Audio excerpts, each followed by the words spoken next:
SBI just released this test server update called the Nightfall Mid-Season Patch, which is set to launch on May 8th, 2023, so about 2 weeks from now. And there are a crap ton of new things that we can expect from this patch, including new dungeons in the mist, new capes, new mounts, and something very surprising that I thought was going to be fixed before they actually release the update, but I guess it's going to be an OP weapon.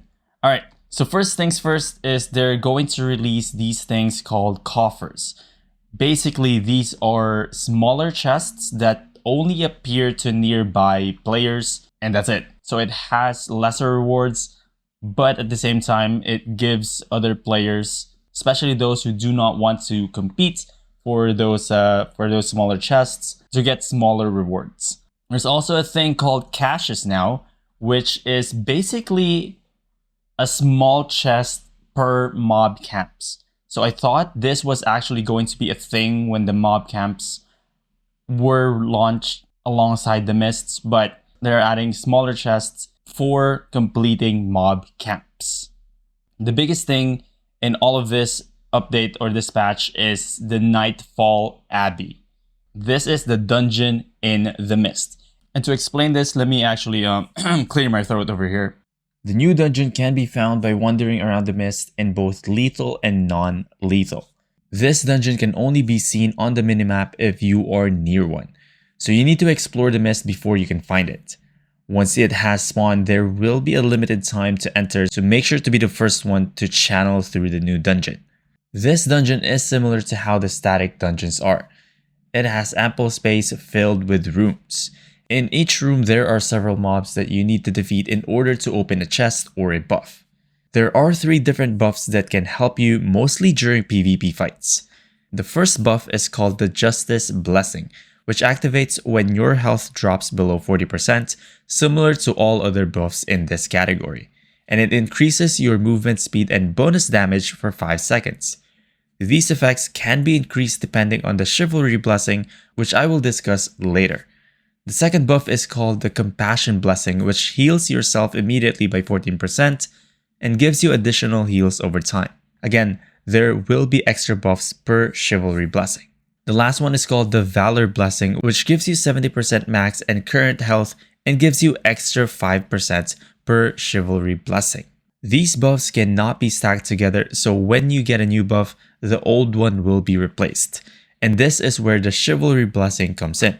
For every buff that you get, you will get a Chivalry Blessing, and another stack is going to be added per additional buff that you get. These can stack up to 15 times. There are also other objectives inside the dungeon similar to the mist outside of it, like the small chests and new coffers, which are smaller chests only visible to nearby players. Since this dungeon is in the mist, it also has a limited time. So after some time, the dungeon will close as well, and you will be teleported to where you entered the mist from. This map is huge, but do not worry about it being too overcrowded because there's also a maximum player limit depending on the tier of the dungeon. This is actually a pretty exciting new feature in the game, and I can't wait to see players take advantage of these buffs to gain the upper hand in PvP battles. There are also new items and standings in the game. The Nightfall patch also brings some brand new items. New crafting components are available through in-game vendor to create new powerful items. So there is going to be a new vendor in the game. So let's look at this. There are 2 new capes in the game. The new Brecillien Cape. The new Brecillien Cape uses the normal cape, the new Brecillien Crest, and the new Fairy Fire. So this is the Fairy Fire, similar to Faction Hearts. So this is the item over here. It is not yet named correctly in the test server, but this is what you need to craft the new Brecillien Cape. Now this cape activates as you cast your head slot ability, so your Hunter Hood, your Guardian Helmet, your Cleric Cowls, and all that. The effect is you are going to get a shield that absorbs up to 638 for a tier 5 cape for 3 seconds. So similar to how Guardian Helmets work, and it removes debuffs and grants immunity to debuffs while the shield is active. Similar to how the second skill for leather hoods are. Plus, it does grant you an additional immunity against debuffs. Looking at this, it can still be purged. So just be aware of that. This can still be purged, but pretty cool new skill. Is a combination of skills that we already have, but new capes are always welcome in the game because they give us new skills to play with to create new meta in 2v2s, 1v1s, PvEs, and all that. So this is good. I can actually see this being used in 2v2 Hellgates, personally. Another one is the Avalonian Cape. So they are just flat out calling this Avalonian Cape. It uses a normal cape, an Avalonian crest. This is a new thing, an Avalonian crest, and of course, Avalonian energy. So my crafter brain actually, when I first saw this, it went to the prices of the Avalonian energy. So the Avalonian energy right now doesn't really have a lot of uses, but with the introduction of Avalonian capes, I believe the Avalonian energy prices are just going to skyrocket. So if you're watching this and you want to make some money on the side before the launch, I do suggest buying some Avalonian energies, maybe placing some buy orders. I feel like Avalonian energy is going to go up because of this new item. The skill for the Avalonian Cape, it activates when you perform a normal attack, similar to how Thetford Capes work. And similar to Thetford Capes, it kind of has the same effects. But instead of it being a lightning strike, now it is a pulse. It is called the Force Pulse. It collects energy at your core for 0.5 seconds and unleashes at the end, dealing 323 damage to enemies in a 6-meter radius. This is for a tier 5 Avalonian Cape, and it also reduces damages of enemies hit by 15% for 4 seconds. So it is a damage and a debuff.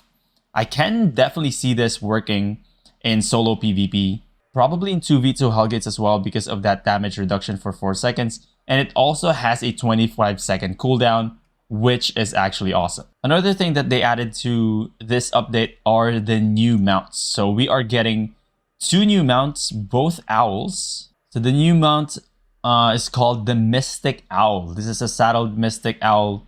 It has movement speed of 95% and a gallop speed of 130. For the base movement speed, it is faster than the direwolf, but slightly slower, just ever so slightly slower than the gallop speed of a direwolf. But the biggest thing about this is it actually reduces your max load.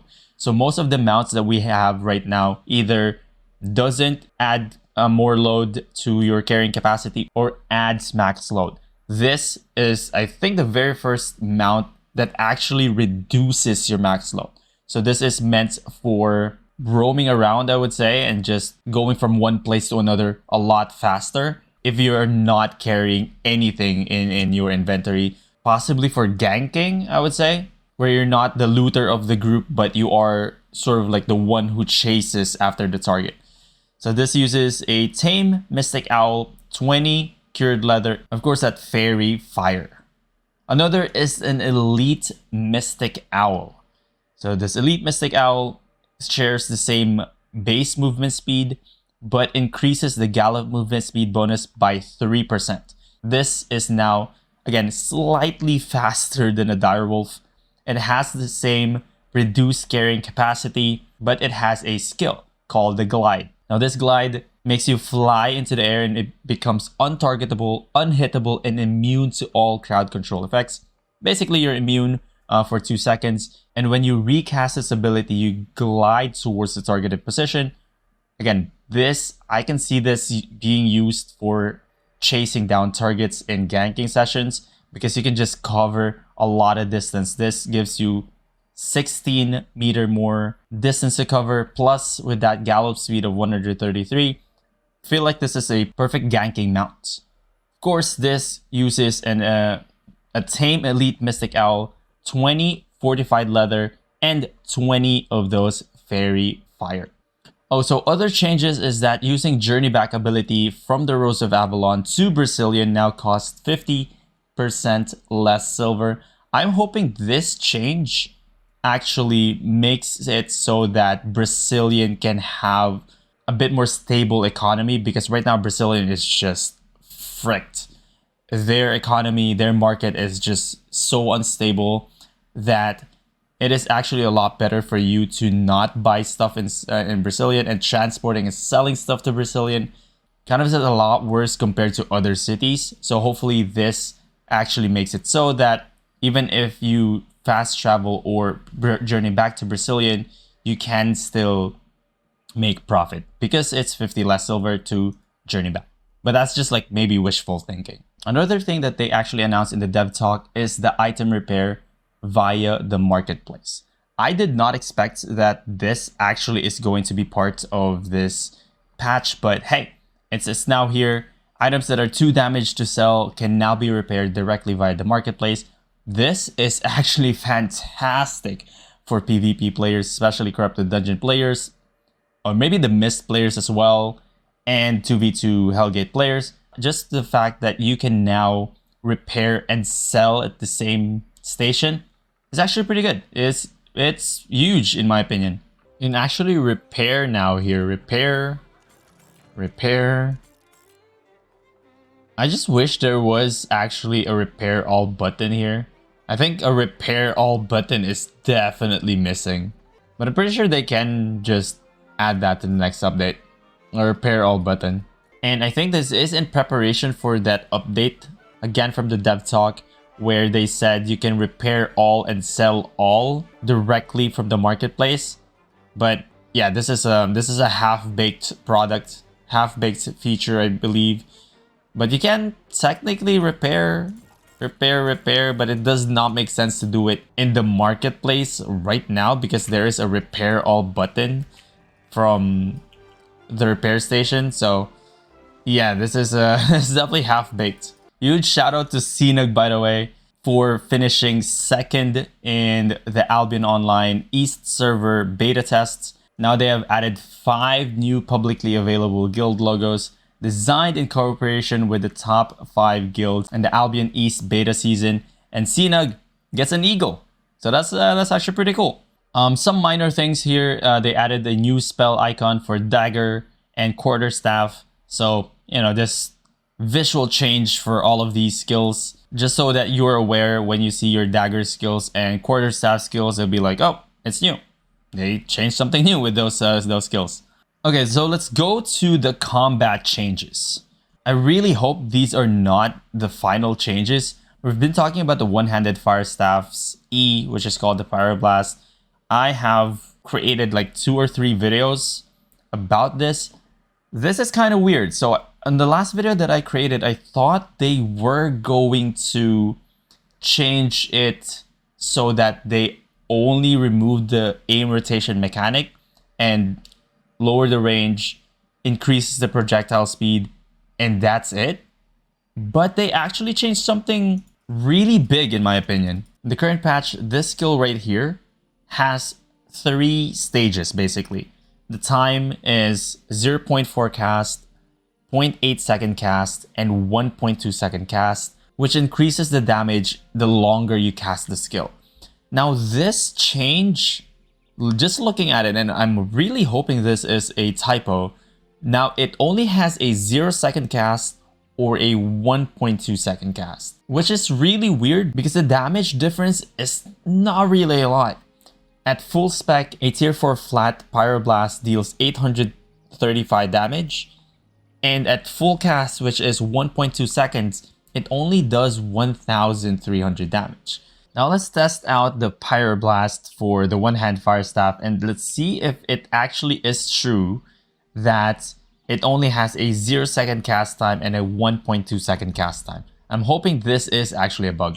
Alright, let's do the 0 cast time. 0 cast time, 661 damage. Let's try to do like a 0.4. Now I'm just estimating here. I'm just estimating the cast times. Now that is still 661. Now let's try to do closer to the full cast, but not fully.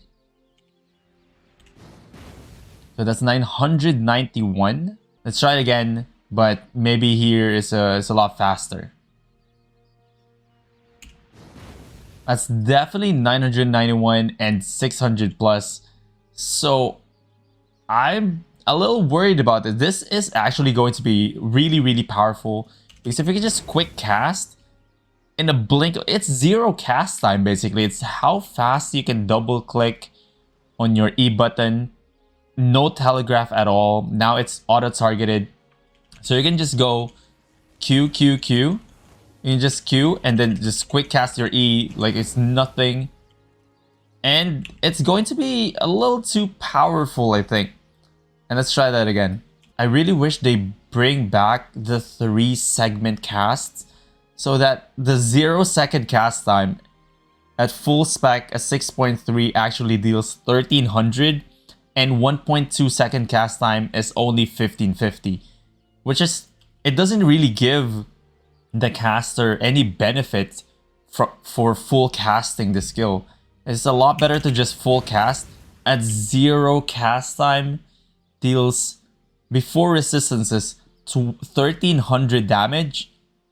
That's insane because this skill has pretty much a 15-second cooldown. That's basically nothing. So you expect a lot of one-hand fire staffs in the game, especially in corrupted dungeons, if this is actually true.